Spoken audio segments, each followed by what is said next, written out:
கர்த்தருடைய பரிசுத்த நாமத்திற்கு ஸ்தோத்திரம். இன்னைக்கு நம்ம புதிய செய்திகளை கடந்து செல்கிறோம். பாலானதை பயனிலமாக மாற்றுகிற தேவன், பாலானதை பயனிலமாக மாற்றுகிற கர்த்தர். செய்திக்கு ஆதாரமான வசனம் எசேக்கியேல் 36வது அதிகாரம் 36வது வசனம். ஜெபத்தோடு இந்த செய்திகளை கடந்து செல்வோம். மகா இரக்கமும் கருவேமல்ல பிதாவே, உம்மை துதிக்கிறோம் ஐயா.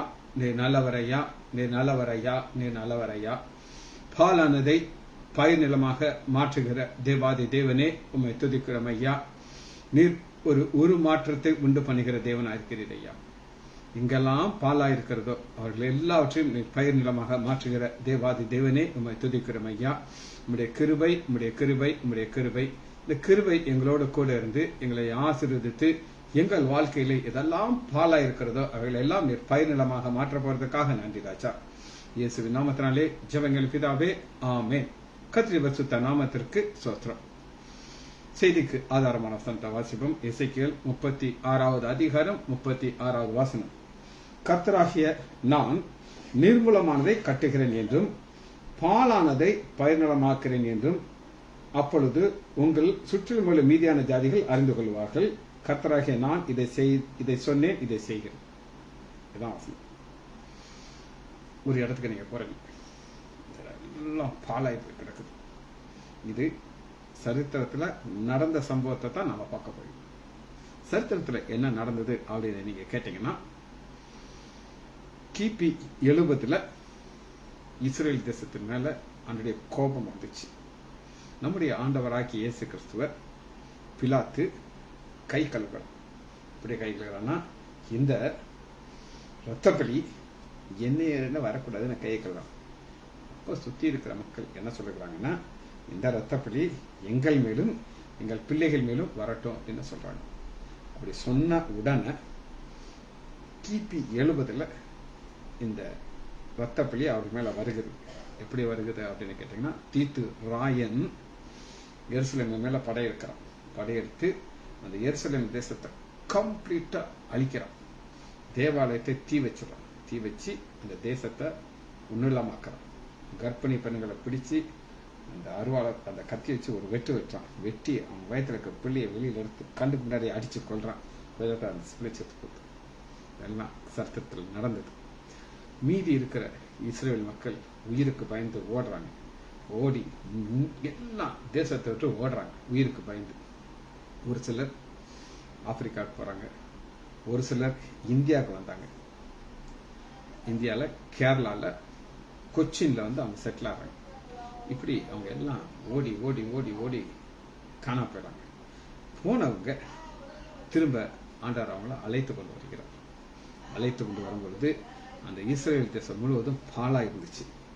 ஏன் பாலா இருந்துச்சு அப்படின்னு கேட்டீங்கன்னா, அதுல பயிர் செய்ய யாருமே கிடையாது.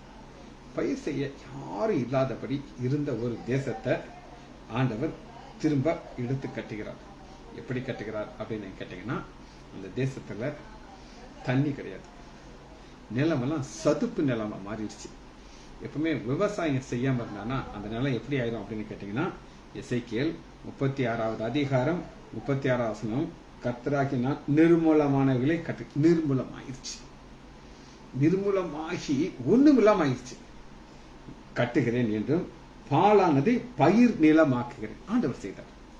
எப்படி பயிர் நிலமாக்கினார் அப்படின்னு நீங்க கேட்டீங்கன்னா, இஸ்ரேல் தேசத்தை சயின்டிஸ்ட் விஞ்ஞானிகள் அதை பொறுப்பெடுத்துக்கிட்டாங்க. அங்க கலிலேயா கடல் அப்படின்னு ஒரு கடல் இருக்கு. இந்த கலிலேயா கடல்ல நல்ல தண்ணி இருக்குது. நல்ல தண்ணி அத பைப் லைன் போட்டு கொண்டாந்தாங்க. கொண்டாந்து எதெல்லாம் பாலாகி போச்சோ, எசேக்கியேல் 36வது அதிகாரம் 36வது வசனம் எடுத்திருக்கு. ஜானகிய மேல எடுத்துக்கோங்க. எசேக்கியேல் 36:36 பைப் லைன் போட்டு ட்ரிப் இரிகேஷன் கொண்டாடுறாங்க. ட்ரிப் இரிகேஷன் கொண்டு வந்து அந்த தேசத்தை ஃபெர்டைல் நிலமா மாத்துறாங்க. பாத்தீங்கன்னா அங்க ஆரஞ்சு விளையும்.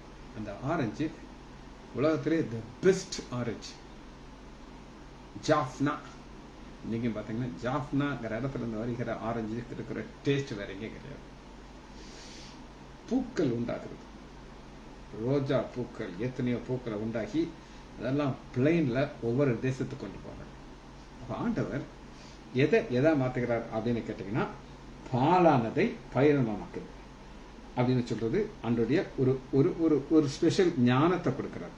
அந்த ஞானத்தை கொடுக்கறதுக்கு இது யார் செய்யறாங்க அப்படின்னு நீங்க கேட்டீங்கன்னா, நான் ஆண்டவர் பாருங்க. எசேக்கியேல் 36:36 கர்த்தராகிய நான் நிர்மூலமானதை கட்டுகிறேன் என்றும் பாலானதை பயிரினமாக்கும். தேவனால் செய்ய முடியும், எந்த மனுஷனாலும் செய்ய முடியாது. அப்ப இஸ்ரேல் மக்கள் அந்த தேசத்தை விட்டு செதிரி அடிச்ச உடனே அரேபியர்கள் அதுக்குள்ள வர்றாங்க. அரேபியர்களுக்கு விவசாயம் பண்ண தெரியாது. அவங்க என்ன தெரியும்னா, ஒட்டகத்தை வச்சு அவங்க ஒரு ட்ரேடிங் பண்ணுவாங்க. இது எல்லாமே பாலா போச்சு. பாலா போனதை அன்று ஒரு மாற்றம் செய்கிறோம். ஒரு மாற்றம் என்ன சொல்லுங்க பார்ப்போம். ஒரு ஒரு தோட்டத்துக்கு போறீங்க, தோட்டம் முழுவதும் செழிப்பா இருக்கு, எல்லா இடத்துலையும் பயிர் விளைஞ்சிருக்கு. ஒரு ஒரு ரோஸ் இருக்கும், டியூப் ரோஸ் அப்படின்னு ரோஸ் நீங்க பார்த்துருக்கீங்களா தெரியல, ஒயிட் கலர்ல இருக்கும். நான் சில இடத்துல போகும்போது பார்த்துருக்கேன். அந்த இடம் முழுவதும் அப்படியே வாசமா இருக்கும். அப்ப இந்த டியூப் ரோஸுங்கிற ஒரு பயிர் செய்யறதுக்கு அந்த மக்களுக்கு ஒரு ஞானத்தை ஆண்டவர் கொடுத்துருக்கிறார். அதை அவங்க செஞ்சு நல்ல அந்த பூவை உண்டாக்கி எக்ஸ்போர்ட் பண்றாங்க. இதைத்தான் ஆண்டவர் செய்யறாரு. இப்ப பாலானது அருவருப்பா இருக்கும், ஆனா அந்த டியூப் ரோஸ் இன்னும் அழகான ஒரு திராட்சை செடி. இப்ப நீங்க கொடைக்கானல் போறீங்க, இந்த போற வழியில சில இடங்கள்ல திராட்சை தோட்டத்தை நீங்க பார்க்கலாம். அழகா படத்தை விட்டு பாக்ஸா அந்த திராட்சை பழத்தை வெட்டி ஒயிட் கலர்ல எக்ஸ்போர்ட் பண்றாங்க. அப்ப ஆண்டவர் ஒரு காலத்துல வசனத்தை வாசிப்போமா, எசேக்கியேல் 36:36 கர்த்தராகிய நான் நிர்மலமானவர்களை கட்டுகிறேன் என்றும் பாலானதை பயிர் நிலமாக்குறேன், அப்பொழுது உங்களை சுற்றுமுள்ள மீதியான ஜனங்களை அந்து கொள்வார்கள். ஆண்டவரால் மாத்திரம் தான் செய்யணும். சரி, இப்ப ஒரு நபரை நாம பார்க்க போகிறோம். என்னது? ஒரு நபர். அந்த நபர் பாலாகி கிடந்தாரு.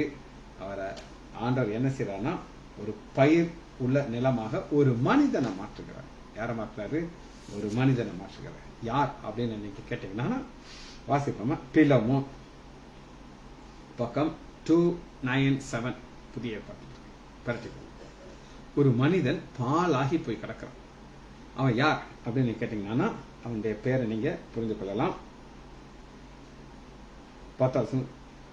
ஒனேசிமு. ஒனேசிமு யார் அப்படின்னு கேட்டாங்கன்னா, அவர் அடிமை. இந்த அடிமை பாலாகி போய் கிடக்கிறான். எப்படி பாலாகனா, அவனாவே அதை பாலாக்கிக்கிட்டான். வாழ்க்கை ஒரு அடிமையாக வாழ்ந்தவன். அவனுடைய எஜமான பேர் பிலமோன். பாருங்க, பிலமோன். இந்த பிலமோன்ட்ட இந்த அடிமை ஒரு வேலை பார்த்துக்கிட்டு இருக்கான். அப்ப அந்த அடிமை தன்னுடைய வாழ்க்கைய எப்படி பாலாக்கிட்டான் அப்படின்னு கேட்டீங்கன்னா, இந்த அடிமை மாத்திரம் பிடிபட்டா, என்னது பிடிபட்டா, இவனை சிறுவையில் அரைஞ்சிருவான். இதுதான் இவனுடைய முடிவு. பாருங்க, பாத்தீங்களா? இவன் வாழ்க்கையை பாலாக்கினது சாத்தான் கிடையாது, இவனாவே பாலாக்கி விட்டான். இப்ப என்ன நடக்குது அப்படின்னு கேட்டீங்கன்னா, ஒரு பல்கா ஒரு அமௌண்ட்டை இந்த பிலமோன்ட்டை அடிச்சுட்டு இந்த ஒனேசிமுங்கிறவன் கப்பல்ல போய்கிட்டு இருக்கான். எங்க? ரோம்ங்கிறது ஒரு பெரிய ஒரு பட்டணம். இப்ப நம்ம பாம்பேன்னு எடுத்துக்கோங்க. பாம்பேல ஒருத்தன் எஸ்கேப் ஆகி போயிட்டான்னா அவன் எந்த சிலம்புல இருக்கான்னு யாரும் கண்டுபிடிக்க முடியாது. ஆமா, கண்டுபிடிச்சிட்டாங்கன்னா சோழி முடிஞ்சிருச்சு. புரியுது உங்களுக்கு? அப்ப இந்த ஒனேசிமுடைய வாழ்க்கைய அவனாவே பாலாக்கிட்டு எஸ்கேப் ஆகி போயிட்டு இருக்கான். போகும்போது நம்ம பவுலை சந்திக்கிறோம்.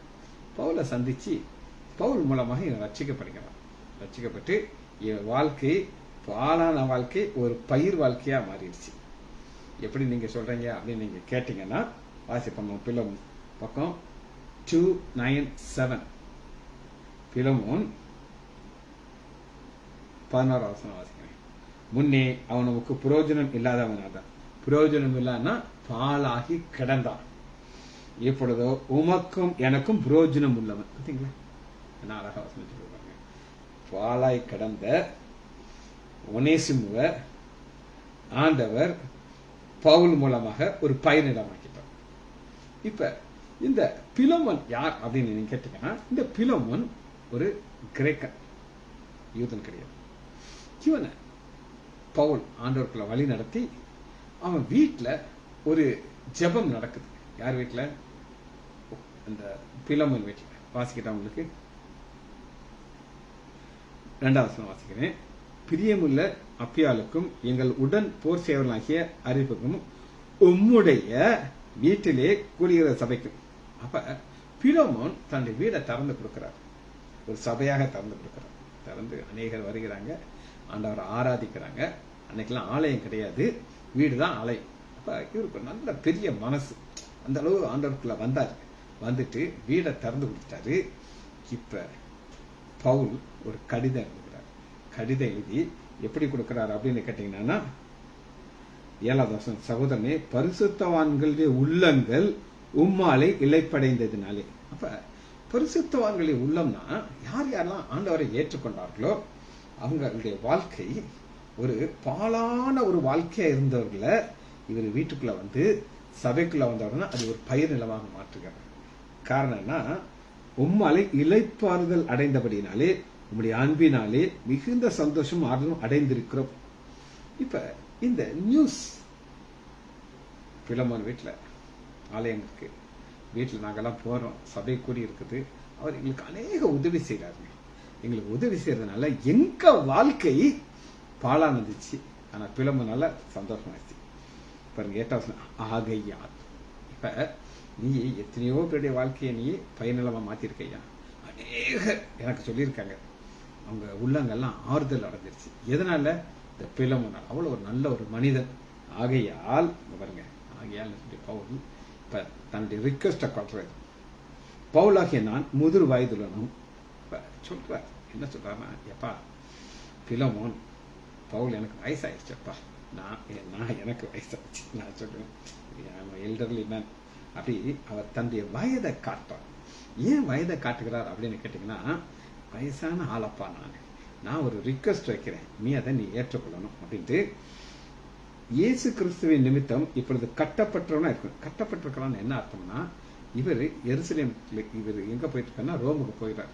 அங்க என்கொயரி இருக்குது இவர் மேல, இவர் கை கட்டப்பட்டிருக்குது, அரெஸ்ட் ஆயிருக்காரு. இப்ப இவரோடு ஒருத்தன் கூட டிராவல் பண்றான், அவன் தான் வாழ்க்கையை பாழாக்கிட்டான், ஒனேசிமு.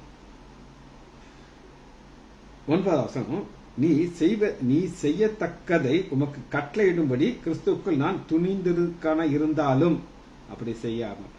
என்ன அர்த்தம் கேட்டீங்கன்னா, பிலோமோன், நான் தான் உன்னை இயேசுக்கு இன்ட்ரோடியூஸ் பண்ணி வச்சேன், வச்சுப்புக்குள்ள வழி நடத்தினேன், உன்னைய ஒரு ஒரு ஒரு சபையை உருவாக்கி கொடுத்தேன். ஆனா நீ எல்லாம் செய்யற, நீ நல்ல பையன். இப்ப நான் உனக்கு கட்டளை இடலாம், இப்படி செய்யி, நான் சொன்னது செய்யி அப்படின்னு கட்டளை. இப்ப இல்ல பாஸ்டர்ல அதான் செய்யறாங்க, எனக்கு நல்லா தெரியும்.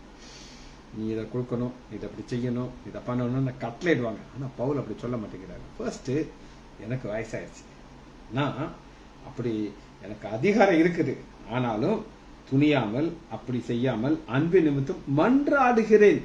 மன்றாடுறது ரிக்வெஸ்ட் பண்றேன், காலில் விழுந்து கதறேன்ப்பா, மன்றாடு. யாருக்காண்டி? அவருக்காண்டி கிடையாது. இப்ப ஒனேசிமுன்னு ஒருத்தையா உங்ககிட்ட அடிமையா இருந்தான், பல்கா ரூபாய் அடிச்சுட்டு ஓடிட்டான். எங்க போறான்னா ரோமுக்கு போறான். ஆனா நான் அவனை பார்த்து அவன்கிட்ட பேசி, உன் எஜமானன் எனக்கு மிக மிக வேண்டியவர், நான் சொன்னா அதை தட்ட மாட்டார், அதனால நான் கட்டளையிட மாட்டேன், அன்பு நிமித்தம் நான் அதை சொல்றேன். அன்பு நிமித்தம் மன்றாடுகிறேன், என்னவென்றால் கட்டப்பட்டிருக்கையிலே நான் பெற்ற என் மகனாகிய ஒனேசிமுக்காக உம்மை மன்றாடுகிறேன் அப்படின்னு சொல்லிட்டு மன்றாடும் பொழுது அவர் 2 வாழ்க்கையும் காட்டுறார். முன்னே அவன் வேஸ்ட் லேண்டா இருந்தான், சாதாரண அடிமை, 100 அடிமையில இவன் ஒரு அடிமை. ஆனா இப்ப இவன் ரட்சிக்கப்பட்டிருக்கான். இப்பொழுதோ உமக்கும் எனக்கும் பிரயோஜனம் உள்ளவன், அவனை நான் உம்மிடத்தில் அனுப்புகிறேன், என் உள்ளம் போல அவனை நீர் ஏற்றுக்கொள்ளும். ஏன் நீர் ஏற்றுக்கொள்ளணும்? அவன் பிரயோஜனம் உள்ளவன். அப்ப உங்களுக்கு வசனத்தை காட்டுறேன். எசேக்கியேல் 36 தான் கீ வசனம். இதுல நம்ம செய்தியை பார்க்க போகிறோம். கர்த்தராகிய நான் நிர்மூலமானவைகளை கட்டுகிறேன் என்றும் பாலானதை பயனிலமாக்குகிறேன் என்றும். பாலானதை பயன். ஒரு மனிதனுடைய வாழ்க்கை பாலாயிடுச்சு. பாலானதுக்கு காரணம் யார் அப்படின்னு கேட்டீங்கன்னா அவன் தான். அப்ப அவனுடைய வாழ்க்கைய ஆண்டவர் பவுல் மூலமாக, பிலோமோன் மூலமாக பயனுள்ளமாக்கிறார். சரி, இது முதல் குறிப்பு. இரண்டாவது நம்ம பார்க்க போகிறோம், இத செய்கிறது யார் அப்படின்னு கேட்டீங்கன்னா எடுத்துக்கலாமா? யோவான் 10வது அதிகாரம் 10வது வசனம். இந்த பாலானது யார் மூலமாக பாலாகும்னா, இப்ப இந்த பிலமோன் அவன் தான் செய்தான், ஆனா தூண்டனது சாத்தான். வாசிப்போமா? யோவான் 10:10. திருடன் திருடவும் கொல்லவும் அழிக்கும் வருகிறான் என்று வேறொன்று கூறுவான். நானோ அவைகளுக்கு ஜீவன் உண்டாக்கும், அதை பரிபூரணப்படுத்தும் வந்து. இப்ப ஆண்டவர் ஒரு வார்த்தை சொல்கிறார். ரெண்டு காரியத்தை பார்க்க, ரெண்டு ஆப்போசிட்டான காரியத்தை பார்க்க. ஒரு நிலம் எப்படி கிடக்குதுன்னா திருடி அழிந்து கிடக்கிறது. ஒரு மனிதனா இருக்கலாம், எல்லாம் இருக்கலாம். ஆனா ஆண்டவர் அதை எப்படி பயிர் நிலமாக மாற்றுகிறார் அப்படின்னு கேட்டீங்கன்னா அதுக்கு ஜீவன் கொடுக்கிறார், பரிபூரணப்படுத்துகிறார். ரெண்டு ஆப்போசிட் காரியத்தை உள்ள உத்து பார்த்தா தான் தெரியும், இல்லைன்னா புரியாது. சாத்தா என்ன செய்யறான், நம்ம ஆண்டவர் என்ன செய்யறோம், ரெண்டும் ஆப்போசிட்டான காரியம். சாத்தா என்ன செய்வான் அப்படின்னு கேட்டீங்கன்னா திருடுறான். பிலமோன் திருடினானா? எஸ், திருடினா, 100% திருடினான். இப்ப திருட சொன்னது சாத்தான். இவன் திருடனால ஓடுறான், ஓடி கொல்லவும் அழிக்கும். இவன் சிக்குனா சிலுவையில இவனை கொன்றுவாங்க, இவன் அழிஞ்சு நரகத்துல போயிடுவான். புரியுதா உங்களுக்கு? அந்த ஒரு மனிதன் உடைய காரணம் சாத்தா செய்கிறான். இப்ப அதே மனிதனை ஆண்டவர் பிலமோன் மூலமாக என்ன செய்யறாரு அப்படின்னு கேட்டீங்கன்னா ஜீவன் உண்டாக்கும். ஜீவன் உண்டாக்குறான் என்னது? அந்த பிலமோன் ஒனேசிமோ மன்னிச்சிடறாரு. மன்னிச்சு, அப்பா நீ திருடினதெல்லாம் உற்று, நான் உன்னை மன்னிச்சிட்டேன், நான் உனக்கு என்ன தரப்போகிறேன் அப்படின்னு கேட்டீங்கன்னா ஜீவன். மன்னித்து ஏற்றுக்கொண்டு அந்த சபையில ஒரு ஊழியக்காரன் வச்சு எனக்கும் உமக்கும் பிரயோஜனம். இப்ப அந்த சபையில ஆராதனை நடத்துறதுக்கு இவர் நடத்துவார். பிலமோன் சொல்லுவார், ஒனேசிமு வருகிறார். இந்த ஒனேசிமு அவர் என்ன செய்வார், ஆண்டுடைய வார்த்தையை சொல்லுவார் அப்படின்னு சொல்லுவார். அப்ப அந்த ஒனேசிமு வரும்போது எப்படி வருவாரு, அப்படியே ஸ்டைலா வருவாரு. வந்து என்ன செய்வாரு, ஆண்டுடைய வார்த்தையை சொல்லுவாரு. சொல்லும் போது எல்லாரும் என்ன சொல்லுவாங்க, என்ன அழகா வசனத்தை சொன்னாரு அப்படின்னு சொல்லி. ஆனா அவர் என்ன ஆயிருக்க வேண்டியது அப்படின்னு கேட்டீங்கன்னா மரித்திருக்கணும்.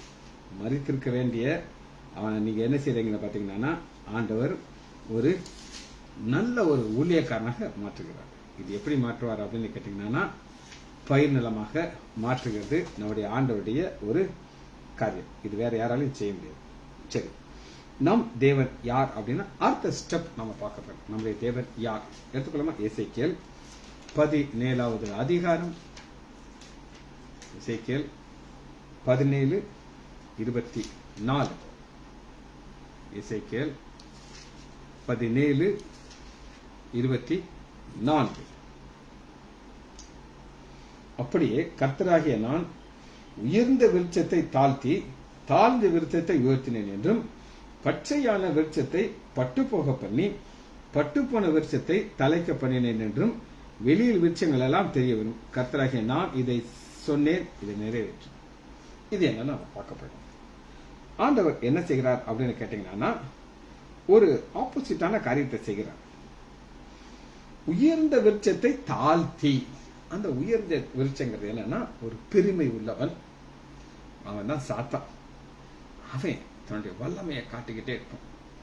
ஒரு கிறிஸ்தவனை அழிக்கிறதுக்கு ஒரு இங்க நடந்த சம்பவத்தை நான் உங்களுக்கு காட்டுறேன், அப்பதான் இந்த வார்த்தை புரியும். சவுல் அப்படின்னு ஒரு நபர் இருந்தார். புதிய ஏற்பாட்டு சவுல், பழைய ஏற்பாட்டு சவுல் கிடையாது. இந்த சவுல் யார் அப்படின்னு கேட்டீங்கன்னா கர்த்தராகிய நான் உயர்ந்த விருட்சத்தை தாழ்த்துவார். இந்த சவுல் என்ன செய்வார் அப்படின்னு கேட்டீங்கன்னா ஆண்டவருடைய பிள்ளைகள் எங்கெல்லாம் போறாங்களோ பின்னாடியே போவார். போய் அவனை பிடிச்சு, ஆம்பளையா இருந்தாலும் சரி பெண்ணா இருந்தாலும் ஆட்டி அடின்னு அடிச்சு தூஷணம் சொல்லச்சுவார். இயேசு கடவுள் கிடையாதுன்னு சொல்லி கொல்ற அளவுக்கு ஸ்தேவான் கல்லெறியும் போய் ஒரு பக்கத்துல உட்கார்ந்துருக்காரு. அப்படி ஒரு கடினமான உயர்ந்த விருட்சத்தை தாழ்த்தி, எப்படி தாழ்த்தினார் பாருங்க.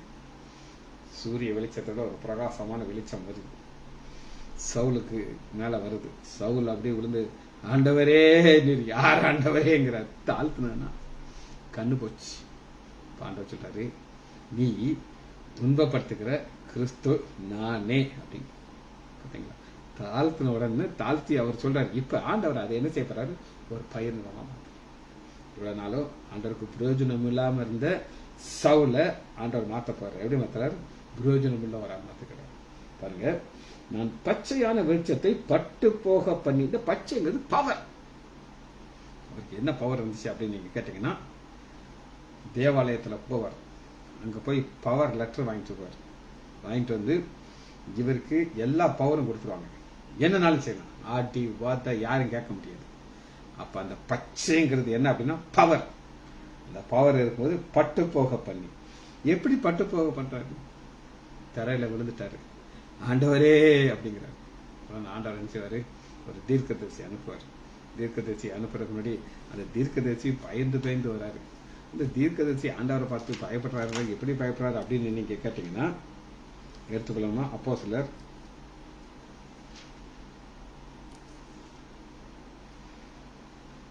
9வது அதிகாரம், ஒரு most powerful man.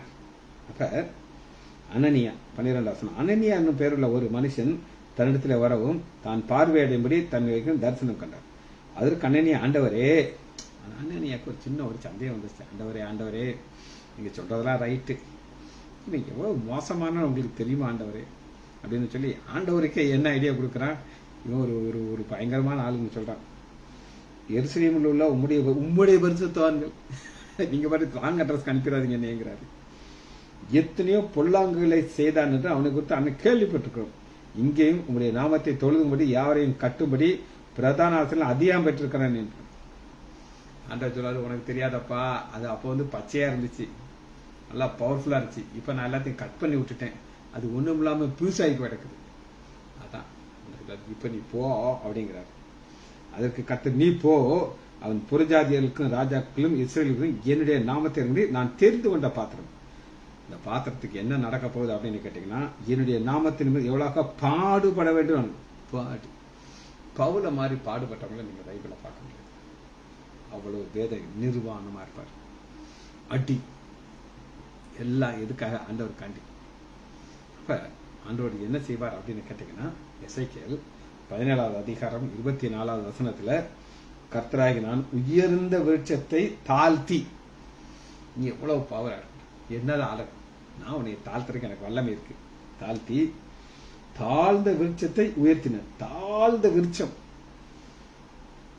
Not I but God. எல்லாம் இயேசுதான். அவர் பவுல் தன்னுடைய வாழ்க்கையில என்ன அருமையாக சாட்சி சொல்லுவார் அப்படின்னு நீங்க கேட்டீங்கன்னா, அவர் என்ன சொல்லுகிறார் அப்படின்னு கேட்டீங்கன்னா, வாசிப்போமா 1 தீமோத்தேயுல மிக அருமையாக எப்படி தாழ்த்தினார், எதுக்காக கிளியரா சொல்லுவார். பாருங்க, 1 தீமோத்தேயு 1வது அதிகாரம் 13வது பாருங்க. முன்னே நான் தூஷிக்கிறவனும் துன்பம் செய்யறதும் கொடுமை செய்யறதும் இருந்தது. இதுதான் இந்த உயர்ந்த விருட்சம். தாழ்த்தினதுனால என்ன நடந்துச்சு அப்படின்னு கேட்டீங்கன்னா, 12வது வசனம் 1 தீமோத்தேயு 1வது அதிகாரம் 12. என்னை பலப்படுத்துகிற நம்முடைய கர்த்தராகிய இயேசு கிறிஸ்து என்னை உண்மையுள்ளவன் என்று எண்ணி இந்த ஊழியத்துக்கு நேர் சொல்றாரு. ஒரு காலத்துல எப்படி இருந்தேன்னா, தூஷிக்கிற, துன்பப்படுத்துற, குடும்பப்படுத்துற ஒரு பச்சை மரமா இருந்தேன். என்னை அடிச்சு தாழ்த்தி நான் பட்டு போக பண்ணி பட்டு போன விருட்சத்தை தலைக்க பண்ணி. அவர் அடுத்த என்ன சொல்றது பாருங்க, 13வது வசனம் 1 தீமோத்தேயு 1வது அதிகாரம் 13வது வசனம். நான் அறியாமல் அவிசுவாசத்தினாலே அப்படி செய்தனால இறக்கம். அறியாமல் என்ன பவுலுக்கு தெரியும், சவுலுக்கு தெரியும் அப்படின்னு கேட்டீங்கன்னா, தேவன் ஒருத்தர் தான், என்னையின்றி உங்களுக்கு வேற தேவன் உண்டாயிருக்கணும் அப்படின்னு சொன்ன சவுல அந்த டேரக்டா சந்திக்கிறார். துன்பப்படுத்துகிற கிறிஸ்து நான் தான் பாக்குறாரு. முள்ளில் உதைக்கிறது லேசா அப்படின்னு கேட்கிறாரு. இப்போ புரிஞ்சுக்கிட்டாரு, ஆண்டவரே நீங்க தான் கடவுள், மாமிசத்துல வந்த கடவுள்னு சொல்லி இரக்கத்தை கேட்கிறாரு. நம்முடைய கர்த்தரின் கிருபை கிறிஸ்து இயேசுவின் உள்ள விசுவாசத்தோடு அன்போடு கூட என்னது பரிபூர்ணமாக பெருகிடுச்சு. பெருகி எனக்கு இப்ப தெரிஞ்சிச்சு. என்ன தெரிஞ்சிச்சுன்னா, பாவிகளை ரட்சிக்க கிறிஸ்து இயேசு உலகத்தில் வந்தார் என்கிற வார்த்தை உண்மையும் எல்லா அங்கே அவர் பிரதான பாவி நான் தான். இது எப்ப சொன்னாரு? கெத்துல இருக்கும்போதெல்லாம் கிடையாது, திபுரில் இருக்கும்போது கிடையாது. அட்டி போட்டார் ஒரு போடு. இந்த சூரிய வெளிச்சத்திலும் பிரகாசமான ஒளி அவருக்கு முன்னாடி வந்துச்சு. கண்ணு போச்சு. ஆண்டவர் எபிரேய மொழியில பேசுறாரு. பேசி தாழ்த்தினாரு. வெளியின் விருட்சத்துக்கெல்லாம் தெரியும். வெளியின் விருட்சம்னா யாரு? அனனியா. அனனியா சொல்றாரு, ஆண்டவரே மோசமான ஆண்டவரேங்கிறாரு. ஆனா ஆண்டவர் விடுறாப்புல. இதுதான் அவர் செய்யக்கூடிய ஒரு காரியம். இதை யாராலையும் மாற்ற முடியாது. நிர்மலமானதை ஆண்டவர் கட்டுவாரு. அது அவரால் மாற்ற முடியும். அதை நான் செய்தேங்கிறார். சரி, அடுத்த ஒரு காரியத்தை பார்க்க போகிறோம். எடுத்துக்கொள்ளுமா? ஏசாயா 51வது அதிகாரம் 3வது வசனம். இது அடுத்த பாலானது என்னன்னு நாம பார்க்கிறோம். ஏசாயா 51வது அதிகாரம் 3வது வசனம். கர்த்தர் சீயோனுக்கு ஆறுதல் செய்வார். அவர் அதன் பாலான ஸ்தலங்களை எல்லாம் தேர்தல் அடைய செய்யவும், அதன் வனாந்தரத்தை ஏதனை போலவும், அதன் அவாந்தர வெளியே கர்த்தரின் தோட்டத்தை போல ஆக்குவார். சந்தோஷமும் மகிழ்ச்சியும் துதியும் கீதசத்தும் உண்டாயிருக்கு. நம்ம 10 செய்தி இவரை கொடுத்துருக்கோம். எத்தனை பேர் ஞாபகம் வச்சிருக்கேன்னு எனக்கு தெரியாது. புதிய வானம், புதிய பூமி. அத சொல்றாரு, மேல இருக்கிற வானத்தை பாரு, கீழே இருக்கிற பூமியை பாரு. இது எப்படி அழிய போகுது? ஒரு ஒரு அப்படியே அழிஞ்சிட்டு மாத்திட்டு, நான் உண்டாக்க போற புதிய வானம், புதிய பூமியில நான் ஒரு புது இடத்தை உண்டாக்க போகிறேன். New place. அந்த நியூ பிளேஸ் எப்படி இருக்கும் அப்படின்னு கேட்டீங்கன்னா, இந்த பூமி மாதிரி இருக்காதுப்பா. இது பாலான தேசம். பிசாசு கையில இருக்கு. சாத்தான் இது என்னுடையதுங்கிறான். அந்த இன்னைக்கு நீங்க பாத்தீங்கன்னா விக்கிரகங்கள், ஏகப்பட்ட காரியங்கள் இருக்குது. ஆனா இந்த பாலானதெல்லாம் என்ன செய்வார்? ஆண்டவர் அழிச்சிட்டு பயிர் நிலமாக மாற்ற போகிறாரு. அந்த பயிர் நிலம் தி பெஸ்ட். எப்படி? ஏதேன் தோட்டத்தை போல கொண்டு வர போகிறார். வாசிப்போமா? திரும்ப ஏசாயா 51வது அதிகாரம் 3வது வசனம். கர்த்தர் சீயோனுக்கு ஆறுதல் செய்வார். ஏன் ஆறுதல் செய்வார் அப்படின்னு கேட்டீங்கன்னா, இன்னைக்கு இந்த சீயோன் பார்த்து எத்தனையோ பேருக்கு நாங்க இந்த சியோனுக்கு போகணும், சியோனுக்கு போகணும், சியோனுக்கு போகணும், சியோன் அந்த ஒரு வாசம் பண்ற இடத்துல நாங்க போகணும்ட்டு தவிப்போடு இருக்கிறார். அநேக சபையில சியோன் சபையில சொல்றாங்க. அவங்கள நான் சொல்ல மாட்டேன். ஆண்டவரே, நீங்க எப்ப எங்களை வந்து அழைச்சிட்டு போறீங்க? நீங்க மத்திய ஆகத்தை நம்ம சந்திக்கணும் ஆண்டவரே அப்படின்னு சொல்லி யார் யாரெல்லாம் இந்த பூமியில வேதனையோடு இருக்காங்களோ அவங்கள பார்த்துட்டு ஆறுதல் செய்வார். எப்படி ஆறுதல் செய்வார் அப்படின்னு கேட்டீங்கன்னா, அதன் பாலான ஸ்தலத்தை பாலான ஸ்தலங்கிறது இந்த பூமியை அழிச்சிட்டு புதிய வானம், புதிய பூமியை உண்டு பண்ண போகிறார். இந்த புதிய வானம், புதிய பூமியில ஆண்டவர் சியோனை பார்க்கப்படுறார். இந்த சியோன்ல எப்படி நமக்கு ஆறுதல் கிடைக்கும் அப்படின்னு கேட்டீங்கன்னா, வாசிப்போமா? வெளிப்படுத்துதல் 14வது அதிகாரம் ஆறுதல் நம்ம பார்க்க போயிடும். முதல் விஷயம், பின்பு நான் பார்த்த பொழுது இதோ சீயோன் மலையின் மேல், நமக்கு ஆறுதல் கிடைக்கிற இடம் இந்த சீயோன் மலை மேல், ஆட்டுக்குட்டியானவரையும் அவரோடு கூட அவருடைய பிதாவின் நாமம் அவருடைய நெத்தியில் எழுதப்பட்ட 1,44,000 பேர் நிற்க கண்டேன். நிற்கிறாங்க. ஏன்னா இவங்கெல்லாம் இதுக்காண்டி காத்துக்கிட்டு இருந்தாங்க. பாலான ஸ்தலங்கிற இந்த பூமியில இருக்காங்க. ஆனா ஆண்டவரே, என்னைக்கு ஆண்டவரே இங்கிருந்து நாங்க அங்க போவோம்? எப்ப நீங்க இந்த அக்னி ரதம் எங்களை கூட்டிட்டு போகும்? எப்ப நீர் எங்களோட சேர்க்க போகிறீங்க? எப்ப அந்த மத்திய ஆயத்தை நம்ம சந்திக்க போறோம்னு காத்துக்கிட்டு இருக்கிற மக்களுக்கு 2வது வசனம் பாருங்க. அல்லாமலும் பெரு வெள்ள இரைச்சல் சத்தம் போலவும் பலத்த இடி முழக்கமும் ஒரு சத்தம் வானுக்குது. அந்த சத்தம் என்ன சொல்லுது அப்படின்னு கேட்டீங்கன்னா, அவன் சிங்காசனத்துக்கு முன்பாகவும் 4 ஜீவனுக்கு முன்பாகவும் புது பாட்டை பாடினார்கள். பாலான ஸ்தலத்திலிருந்து அவாந்திர வெளியிலிருந்து கர்த்தருடைய தோட்டத்துக்குள்ள ஆக்குவார். சந்தோஷமும் மகிழ்ச்சியும் துதியும் அங்க இருக்கு. ஏசாயா 51வது அதிகாரம் 3வது வசனத்துல புது பாட்டு நம்ம பாட போகிறோம். எத்தனை பேருக்கு ஆசை இருக்கு? இந்த பாலான ஸ்தலத்தை விட்டுட்டு ஆண்டவர் பயிர் நிலத்தை உண்டாக்க போகிறாரு. இந்த பயிர் நிலங்கிறது சியோன் மலை. அங்க ஆறுதலை கொடுக்க போகிறாரு. வாசிப்போமா? அந்த புது பாட்டை பூமியிலிருந்து மீட்டுக் கொள்ளப்பட்ட 1,40,000 வேற யாரும் கற்றுக்கொள்ளணும். புது பாட்டு அதை நம்ம பாடணும். பாடி இங்க மகிழ்ச்சியும் துதிய சத்தம் உண்டாயிருக்கும். இந்த சத்தத்தை நம்ம பாட போகிறோம். ஆண்டவர் அதை கேட்க போகிறார். நமக்கு ஒரு பெரிய மகிழ்ச்சி அங்க காத்துக்கிட்டு இருக்கு. 4வது வசனம் பாருங்க. ஆட்டுக்குட்டியானவர் எங்கே போகிறாரோ இவர்கள் பின்னாடி போகிறார்கள். இவர்கள் ஆட்டுக்குட்டியானுடைய முதல் மீட்டு கொள்ளப்பட்டவர்கள். ஆண்டவராகிய இயேசு கிறிஸ்து ரத்தத்தால் மீட்டு கொள்ளப்பட்டவர்கள் எங்க போறாங்க? இந்த ஒரு புதிய இடத்துக்கு போயிருக்காங்க. அதனாலதான் டெசோலேட், பாலாய் கிடந்த தேசத்தை பயனில்லாம மாத்திக்கிறார். ஜெபிச்சு முடிப்போமா? மகா இரக்கமும் கிருபையும் உள்ள பிதாவே, துதிக்கிறோம் ஐயா. எங்களுக்கு ஒரு வாக்கு தத்துவத்தை கொடுத்திருக்கிறீர் ஐயா. இந்த பயிர் நிலத்தை கொடுக்க நீர் வல்லவராக இருக்கிறீர். பிள்ளைகள் ஒவ்வொருவரையும் என் ஆண்டவராகிய இயேசு கிறிஸ்துவின் நாமத்தினாலே ஆசீர்வதிக்கிறேன். இயேசு நாமத்தினாலே ஜெபங்கள் பிதாவே. ஆமீன், ஆமீன், ஆமீன்.